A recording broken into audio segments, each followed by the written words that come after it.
Jadi masyarakat hukum itu terdiri daripada sekelompok orang yang berdiam dalam suatu wilayah tertentu, ya, yang padanya berlaku peraturan-peraturan, norma-norma yang menjadi pedoman bagi setiap anggota kelompok dalam aktivitas dan pergaulan hidup mereka. Seperti kita kenal ada masyarakat adat misalkan, maka tentunya itu ada hukum yang mengatur. Ada aturan norma-norma hukum yang senantiasa menjadi peraturan mereka, sehingga itu dikenal juga dengan masyarakat hukum. Memang dalam segi bentuknya, masyarakat hukum itu dapat terjadi berdasarkan beberapa hal. Yang pertama, hubungan yang diciptakan anggotanya. Yang kedua, sifat pembentukannya. Kemudian yang ketiga, hubungan kekeluargaan. Dan yang keempat, peri kehidupan kebudayaan. 4 hal ini di antara yang menjadi penyebab terjadinya masyarakat hukum.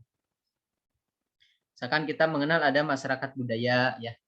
Ada masyarakat adat yang tentunya kehidupan mereka diatur berdasarkan norma-norma yang hidup di masyarakat. Social wisdom atau local wisdom. Kita mengenal ada beberapa masyarakat adat, itu salah satu contoh masyarakat hukum. Kemudian ragamnya ada yang berbentuk paguyuban, kemudian ada yang berbentuk patembayan. Ini di antara ragam model bentuk atau model daripada masyarakat hukum.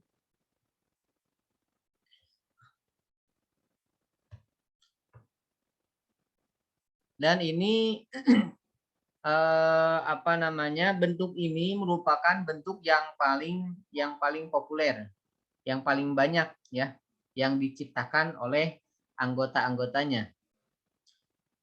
Kemudian yang berikutnya, apa itu masyarakat paguyuban? Kalau kita lihat definisinya, masyarakat paguyuban merupakan bentuk masyarakat yang diikat oleh hubungan batin yang murni, bersifat alamiah dan kekal. Ada rasa cinta kasih yang sama, ya, di antara anggota-anggotanya dan rasa kesatuan batin yang telah dikodratkan. Sehingga hubungan antara satu anggota dengan yang lainnya itu biasanya sangat baik. Menurut Ferdinand, bahwasannya bentuk ini memiliki cara-cara atau ciri-ciri yang disebutkan. Yang pertama adalah intimate, kedekatan batin. Kemudian privat, bersifat pribadi dan eksklusif, tidak menerima anggota berdasarkan pendaftaran. Di antara contohnya adalah masyarakat kedaerahan. Kalau misalkan ada masyarakat paguyuban Sunda, nah berarti hanya untuk orang Sunda kelompok itu. Kemudian ada masyarakat kekeluargaan atau keturunan. Misalkan keturunan A, maka hanya keturunan A lah yang menjadi anggota masyarakat tersebut. Rukun tetangga dan rukun warga, nah itu contohnya, ya. Seperti halnya rukun tetangga, orang yang jauh-jauh yang tinggal di daerah berbeda RW, RT, berbeda kelurahan, ingin menjadi anggota RT tetangga sebelah misalkan. Itu pada dasarnya tidak bisa. Karena dia tinggal di daerah lain, kelurahan lain, RT lain, sehingga tidak bisa diakui sebagai anggota paguyuban dari kelurahan A, ya, kecuali dia pindah domisili, kecuali dia berpindah secara keseluruhan begitu, bukan saja berpindah secara administrasinya. Nah, itu diantara contoh masyarakat paguyuban. Kemudian dikenal juga yang berikutnya masyarakat patembian, yaitu masyarakat yang terbentuk berdasarkan ikatan lahir untuk jangka waktu yang relatif bisa dibatasi. Ikatan didasarkan kepada hubungan perjanjian yang timbal balik. Seperti apa contohnya? Seperti organisasi buruh, asosiasi dosen, asosiasi profesi hukum, asosiasi hakim, asosiasi penghulu, asosiasi pedagang, ikatan pedagang, dan lain sebagainya. Atau asosiasi asep-asep sedunia. Nah, itu hal-hal yang terbentuk berdasarkan ikatan lahir batin. Dan biasanya relatif ya. Relatif itu dibatasi, bisa dibatasi. Kalau misalkan tadi asosiasi apoteker, berarti selama dia menjadi apoteker, dia menjadi kelompok asosiasi tersebut atau masyarakat hukum apoteker. Asosiasi dokter, selama dia menjadi dokter, maka dia menjadi anggota masyarakat patembian dokter. Tapi ketika dia resign dari dokter dan menyatakan diri keluar dari dokter dan tidak berpraktek lagi, nah itu bisa saja dia tidak menjadi anggota asosiasi dokter Indonesia ya. Kalau kita kenal misalkan IDI begitu ya. Nah itu contoh dari masyarakat patembian. Kemudian yang berikutnya kita kenal juga dengan subjek hukum. Subjek hukum ialah suatu pendukung hak atau yang menurut hukum dapat memiliki hak dan kewajiban. Sebagai pendukung hak dan kewajiban, maka ia memiliki kewenangan untuk bertindak. Jadi istilahnya kalau subjek hukum itu bisa menjadi pelaku ya. Pelaku daripada hukum itu. Siapa saja subjek hukum itu? Ada dua ya. Subjek hukum itu ada yang berupa manusia atau dikenal juga dengan naturalik person, dan ada juga yang dikenal badan hukum atau reh person. Manusia pada dasarnya dia pasti sebagai subjek hukum.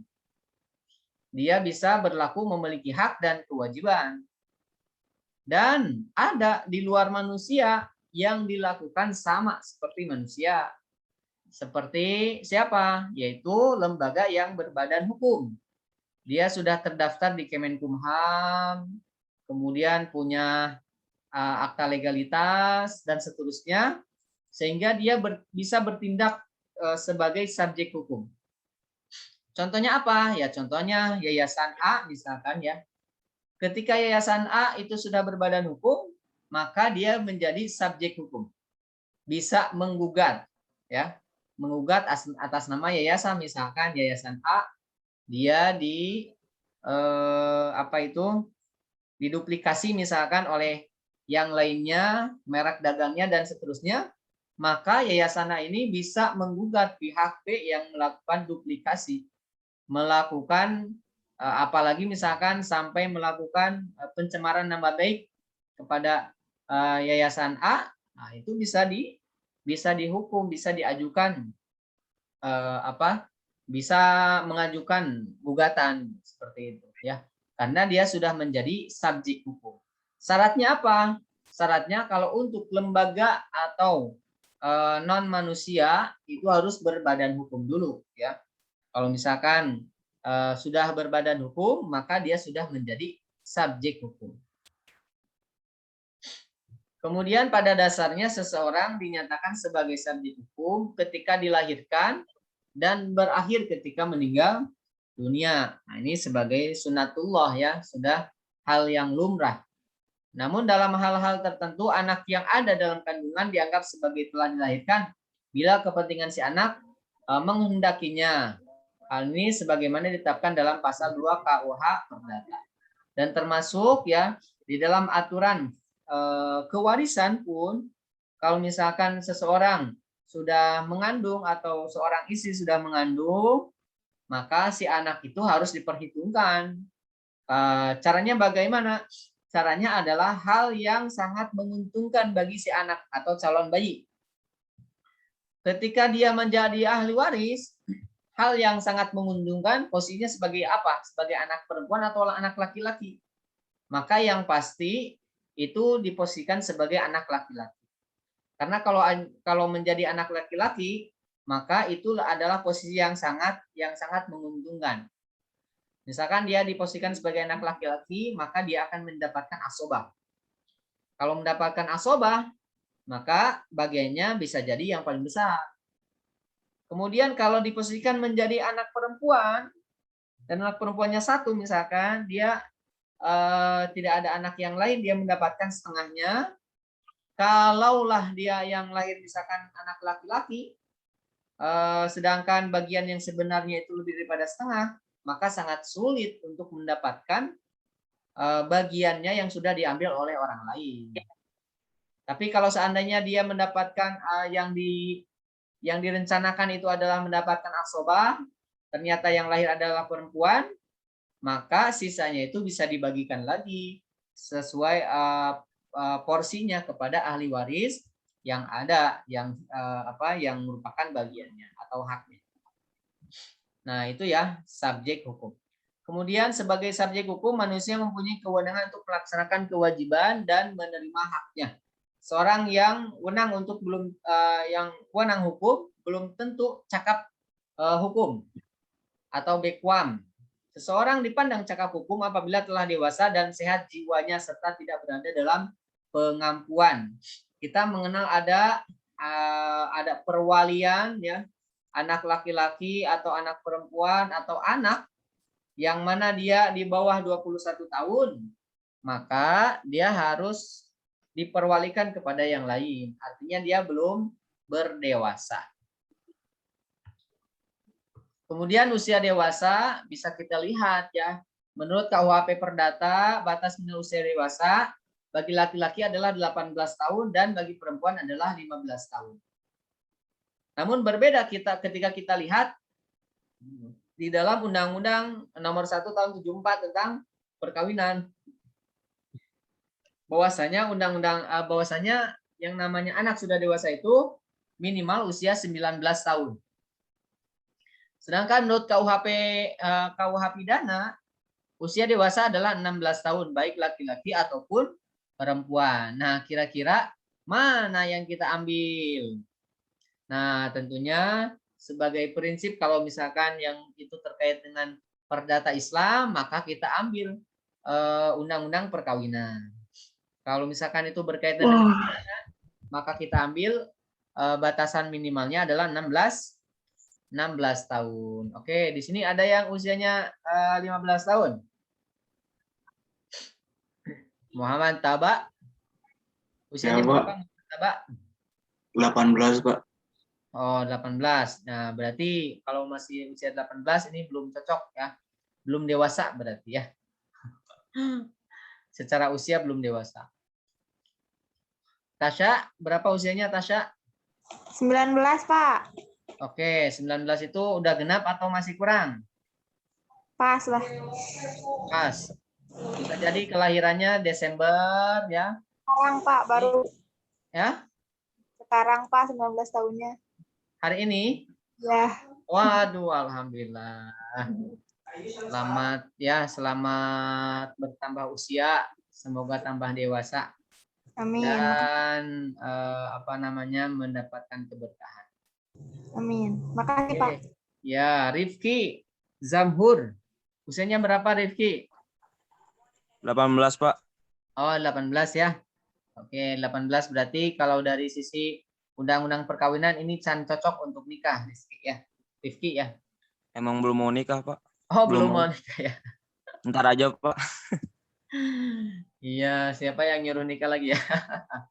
Oke, kita lanjutkan. Itu adalah batasan usia dewasa. Berikutnya, menurut Undang-Undang Pemilu, usia dewasa itu adalah 17 tahun. Hal ini dibuktikan dengan kebolehan untuk menjadi peserta pemilu. Kalau orang sudah di atas 17 tahun, maka dia sudah memiliki hak untuk memilih siapa calon dewan, siapa calon presiden. Kemudian pengertian dewasa menurut hukum adat apabila telah telah mampu mencari nafkah sendiri. Nah, ini beda lagi ya, karena Indonesia itu luar biasa ya, terdiri dari berbagai suku dan adat istiadat, sehingga adat itu termasuk hukum yang tidak tertulis. Kemudian menurut hukum Islam, tanda kedewasaan bagi laki-laki adalah ihtilam, pernah mimpi bersenggama, dan bagi perempuan adalah pernah haid. Ya, Rifki mungkin pernah mimpi dan lain sebagainya, itu udah dewasa Rifki. Artinya sudah memiliki kewajiban sholatnya, kemudian puasanya, kemudian yang lainnya. Termasuk Tasya ini juga sudah sudah di atas 15 tahun, sudah ada tamu juga, berarti dia sudah dewasa ya. Fahrul Akmal dan semuanya ini ya, yang sudah pernah mimpi ihtilam, mimpi bersenggama, berarti sudah dewasa. Kalau misalkan belum pernah mimpi, itu batasannya berapa? 15 tahun ya. Ridwan Wahyudi usia berapa Ridwan? Ini kayaknya masih 10 tahun ini. 18, Pak. Oh, 18. Oke. Kalau 18 berarti sudah dewasa menurut hukum Islam ya. Ya, alhamdulillah, Pak. Alhamdulillah. Jadi sholatnya jangan ditinggalkan, Ridwan. Ya, Pak. Oke, Sarah. Sarah usianya berapa, Sarah? 18, Pak. Oke, 18. Nah, sama ya, udah dewasa. Artinya sholatnya harus tepat. Kalau ditinggalkan ya harus tanggung jawab ya. Kemudian kalau perempuan ada tamu setiap bulan, ya mandinya harus mandi yang benar. Jangan asal mandi ya. Karena mandinya itu adalah mandi wajib. Begitu. Nah, itu tadi yang berkaitan dengan manusia. Kemudian yang berikutnya ada reh person. Apa itu reh personnya? Itu badan hukum. Sebagai subjek hukum dalam pelaksanaan kewajiban dan haknya dilakukan oleh para pengurusnya. Nah, karena badan hukum itu adalah benda mati ya, tidak bisa bergerak sendiri. Dia bisa tertunaikan hak dan kewajibannya apabila dilaksanakan oleh para pengurusnya, mulai dari ketua sampai dengan anggota. Badan hukum ada dua macam, yaitu badan hukum publik dan badan hukum perdata. Pada umumnya badan hukum punya ciri-ciri. Yang pertama, memiliki kekayaan yang terpisah dari kekayaan anggotanya. Kedua, memiliki hak dan kewajiban yang terpisah dari hak dan kewajiban para anggotanya secara pribadi. Memiliki sifat kesinambungan sebab hak dan kewajiban badan hukum tetap melekat walaupun anggotanya silih berganti. Dan tentunya badan hukum ini dia sudah terdaftar ya. Kalau di kita itu di Kemenkumham. Sudah mempunyai akta legalitas, maka dia sudah memiliki hak dan kewajiban. Salah satu kewajibannya apa? Bayar pajak ya. Kemudian salah satu haknya apa? Salah satu haknya dia diberikan atau memiliki kewenangan untuk berusaha, untuk berorganisasi dan seterusnya. Bentuk badan hukum ada yang bersifat korporasi atau corporate. Kemudian ada yang berbentuk yayasan atau foundation. Kalau corporate, sekumpulan orang yang untuk hubungan hukum tertentu sepakat untuk bertindak dan bertanggung jawab sebagai satu subjek hukum tersendiri. Seperti PT ya, perseroan terbatas, partai politik, firma dan seterusnya. Nah, itu masuknya corporate. Kemudian badan hukum ini ada yang berbentuk foundation yayasan ya, kekayaan yang bukan milik seseorang atau suatu badan hukum yang diberi tujuan tertentu. Yayasan tidak memiliki anggota, yang ada hanyalah pengurus yayasan. Nah, ini diantara perbedaan ya, ada corporate, ada foundation. Kemudian berikutnya ada objek hukum. Nah, tadi harus diingat ya, mulai dari masyarakat hukum, subjek hukum, kemudian objek hukum. Kalau objek hukum itu adalah segala sesuatu yang berguna bagi subjek hukum dan dapat menjadi pokok suatu hubungan hukum yang dilakukan oleh para subjek hukum. Objek hukum dapat berupa hak atau benda. Secara umum, ini terbagi dua. Yang pertama, hak mutlak atau absolut adalah suatu hak yang diberikan kepada seorang untuk melakukan suatu perbuatan yang dapat dipertahankan terhadap siapapun juga. Dan siapapun wajib menghormatinya. Seperti hak untuk bekerja, hak mendapatkan pendidikan, hak untuk hidup, hak asasi manusia, ya, itu merupakan hak-hak absolut. Kemudian ada hak relatif atau nisbi, adalah hak yang memberi wewenang kepada seorang untuk menuntut agar orang lain memberi sesuatu, melakukan sesuatu atau tidak melakukan sesuatu. Nah, ini berkaitan dengan timbal balik ya. Misalkan pekerjaan atau seorang bekerja, maka selama bekerja itu dia memiliki hak untuk mendapatkan honor atau penghormatan. Nah, kemudian kalau misalkan dia sudah tidak bekerja, maka pihak perusahaan atau swasta ataupun negeri tidak berhak atau tidak memiliki kewajiban untuk melakukan honor atau penghormatan. Termasuk kepada kategori hak mutlak antara lain hak asasi manusia, hak publik, hak keperdataan, hak menyampaikan sesuatu di muka umum, dan lain sebagainya. Yang termasuk pada hak nisbi biasanya sebagian besar terdapat dalam hukum perikatan yang timbul berdasarkan persetujuan dari pihak yang bersangkutan. Seperti tadi ya, antara pekerja dengan penerima kerja. Ya. Kemudian benda sebagai objek hukum, di antaranya benda yang dapat diganti seperti uang dan yang tidak dapat diganti seperti kuda. Kemudian benda yang dapat diperdagangkan, makanan, dan benda yang tidak dapat diperdagangkan, contoh jalan. Benda yang dapat dibagi, contoh beras, dan yang tidak dapat dibagi, kendaraan contohnya. Benda bergerak dan tak bergerak, benda yang berwujud, contoh bangunan, dan yang tidak berwujud. Kemudian benda yang termasuk benda bergerak, yaitu benda yang dapat bergerak sendiri, seperti hewan, yang dapat dipindahkan seperti kursi, yang bergerak karena penetapan undang-undang seperti hak pakai, sero, bunga, dan lain sebagainya. Benda tidak bergerak, seperti karena sifatnya ya, seperti tanah. Kemudian benda tidak bergerak karena tujuannya seperti gambar, kaca, alat percetakan, dan lain sebagainya. Kemudian benda tidak bergerak karena penetapan undang-undang seperti hak pakai, hak usaha. Oke. Oke, sementara itu yang disampaikan barangkali ada pertanyaan?